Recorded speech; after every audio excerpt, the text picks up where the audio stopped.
Welcome to the Win, Make, Give podcast, where we are going to be discussing the concepts of health, wealth, leadership, and legacy.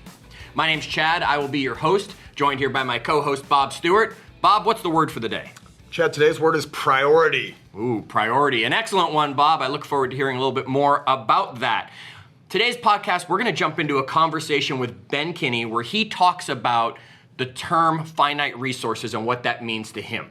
I remember probably about a decade ago when this one hit Ben, he came running into the office to talk about this concept. Bob, we're going to have Ben tell us about it.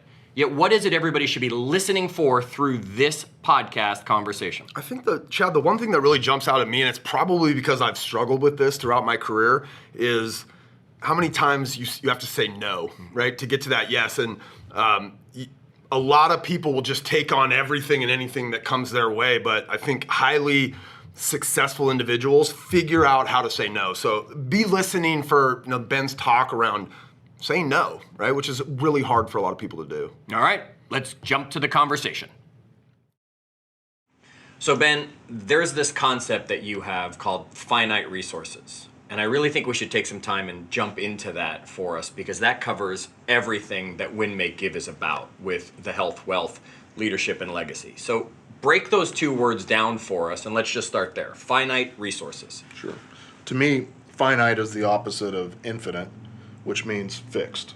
You have a fixed amount of things. Like there's only so many pieces of beef jerky in the jar, right? If we take a piece of beef jerky out, now we have less jerky in the jar.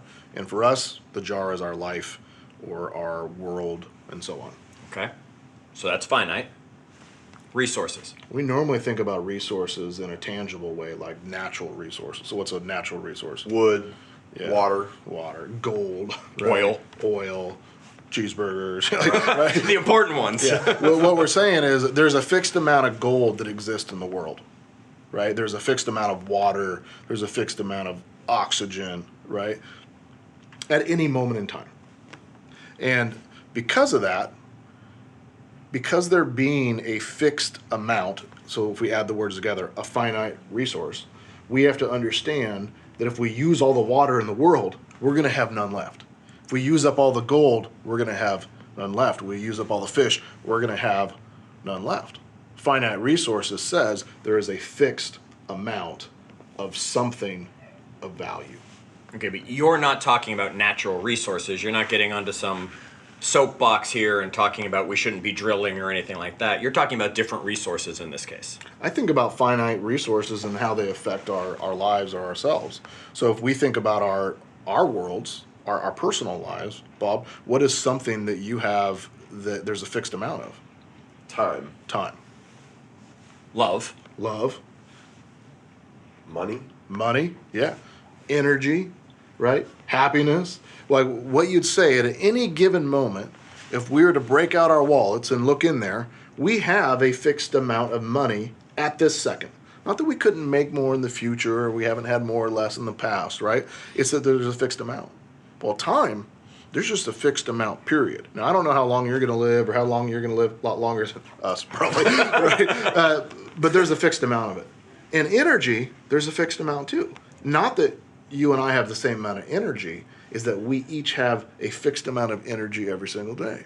Well, how this shows up in our world is that if we use up all of our energy at work, when you boys get home to your honey bunnies, you don't have any energy for your honey bunnies. Bob, how many kids do you have at home? I got 3 kids. 3 kids. So you get home and you use up all your energy at work, right? You don't have any energy left for those 3 kids, and I'm sure that they demand some energy. Yeah, I have a 2 and a 3-year-old. It's just nonstop energy. Absolutely. Yeah. If we have a business and we invest a little bit of money into this new source of leads or this new source of advertiser marketing, it's not that we have a fixed amount of money to spend on that. We have to understand that by doing so, we're taking money away from something else we could have spent on, invested in, right, marketed, etc. Now, if we use time with somebody that's let's say a bad employee. We invest an hour today trying to fix a bad employee. Not only did we take time away for ourselves, we took time away from investing in a good employee, somebody that gives 150%, somebody that's loyal and positive and brings energy, right? we have to understand that finite resources creates a rule just like physics. And the rule for me is if you give to one, you must take from another. So if I give time to something, the key is I have to understand that I'm taking time away from other things. If I give energy to someone or something, I have to understand that I'm taking that energy away from something else. And we have to understand that there's a consequence to that. That's interesting because people make decisions in a void generally, right? Yeah. They're not thinking about, they're just, is this good or bad? It's not, is this good or bad in the context of everything else that this could be going towards? The most common thing that people would say is, I'd feel bad if I didn't spend my time today doing this thing. And I'd say, great. It's because you aren't putting it into perspective. If you said, by spending time with this crappy employee, I'm taking time away from my child or my spouse or somebody that I love, you might be a little bit different. But you don't. You act like time is infinite, but it's not. It's fixed. Does that make sense? Yeah. We have to understand that if we give time, money, or energy to one thing, there's going to be less left over. And what I want you to do is I want you to get pissed about it. I want you to understand that everything that you do is taken away from one of those resources so that we can make better choices next time with those resources. Now, time's a very easy one to understand. There's 1,440 minutes in the day, 24 hours, however you want to break it down. We know that there's a set number. That one makes complete sense. Money, obviously, I only have so much in the bank at the moment. Now, I can go into debt. That's something we don't want to get into, yet there's that. Yet you talk about energy and you talk about love falling into this, yet someone will say, well, have another child. All of a sudden, Bob doesn't love the third child less than the first two because he didn't have any more love. Talk about energy and love in this finite resource concept. Sure. So the reason that I bring those up is that we all have a fixed amount of time and energy to show things like love.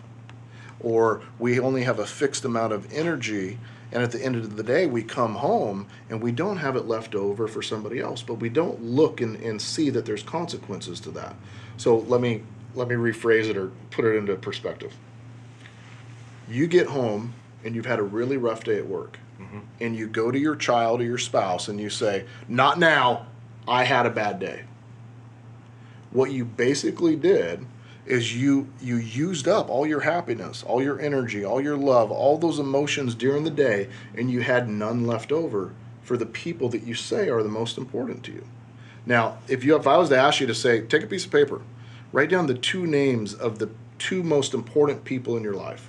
Okay. Just write them down. Who would you write down? My wife and my daughter. Am I close third, sixth? You'll fall in the top something. Bob, you'd write down. Well, on a given day, my wife, and then whichever kid I decide is my favorite that particular day. Right now it's Carter. But. So we write down these two people. And then I have to ask yourself, if these are the two most important people in your life, and you live and breathe them, and they're the ones that you love and so on, do you use most of your time? Do you spend most of your time with them? Do you reserve most of your energy when you get home? Right? Do you have all those things left over every single day to make sure that they know that they're most important? And the reality is, if I said, show me your calendar, most of us don't have them as the most important thing there, right? Or we use up all of our energy and happiness at work, so when we get home, we don't have anything left over to show them or to give them, right? And then it goes down this rabbit trail of things falling apart. I started thinking about this early with this concept that we talk about, I care about my hourly wage. I had to start understanding that if I spent time with a unmotivated seller or buyer, I was taking time away from working with a motivated seller or buyer. Right. If I spent time with an unmotivated employee, I was taking time away from a motivated employee.